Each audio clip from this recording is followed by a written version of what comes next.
പള്ളിയിൽ ഇരുന്നുകൊണ്ട് കുറച്ചാളുകൾ, അതിലൊരാൾ നേതൃത്വം കൊടുത്തിട്ട് കുറച്ച് കല്ലുകൾ എല്ലാവരുടെ കയ്യിലും കൊടുത്തിട്ട് 100 തവണ തസ്ബീഹും അതേപോലെ തന്നെ തക്ബീറും തഹ്മീദും ഒക്കെ ചൊല്ലാൻ പറയുകയാണ്. ബിസ്മില്ലാഹിർ റഹ്മാനിർ റഹീം. അല്ലാഹുമ്മ സ്വല്ലി അലാ മുഹമ്മദ് വഅലാ ആലിഹി വസഹ്ബിഹി അജ്മഈൻ.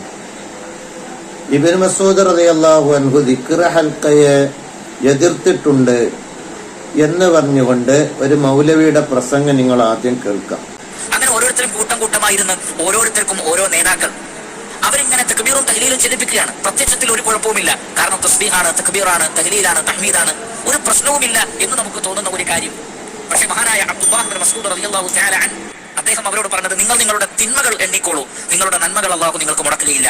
ബഹുമാനികളെ, യഥാർത്ഥത്തിൽ ഇബ്നു മസ്ഊദ് റളിയല്ലാഹു അൻഹുവിൽ നിന്ന് ഉദ്ധരിക്കുന്ന സംഭവത്തെ പറ്റി അത് ദഈഫായ റിപ്പോർട്ടാണ്, അസ്വീകാര്യമായ റിപ്പോർട്ടാണ് എന്ന് പണ്ഡിതന്മാർ പറഞ്ഞിട്ടുണ്ട്.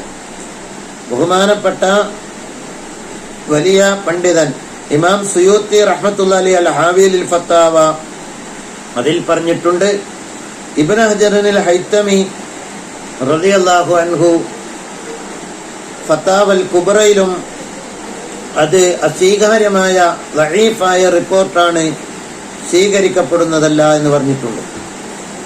ബഹുമാനപ്പെട്ട ഇബ്നു ഹജർ അൽ ഫത്താവൽ കുബ്രയുടെ 1-ാം വാള്യം 177 പറയുന്നു, വഅമ്മാ മാ നുഖില അൻ ഇബ്നു മസ്ഊദ് അന്നഹു റഅ ഖൗമൻ യുഹല്ലിലൂന ബിറഫി സൗത്ത് ഫിൽ മസ്ജിദ്.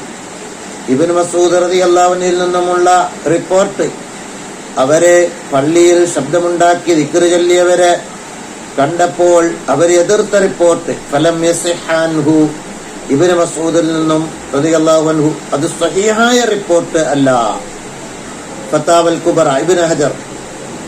ഇനി ഫൈദുൽ ഖദീർ എന്ന ഗ്രന്ഥത്തിൽ അതിനെ സംബന്ധിച്ച് 1-ാം വാള്യം 487 പറയുന്നു, വഅമ്മാ മാ നുഖില അൻ ഇബ്നു മസ്ഊദ് ഫഗൈറു സാബിത്തിൻ, അത് സ്ഥിരമായ റിപ്പോർട്ട് അല്ല.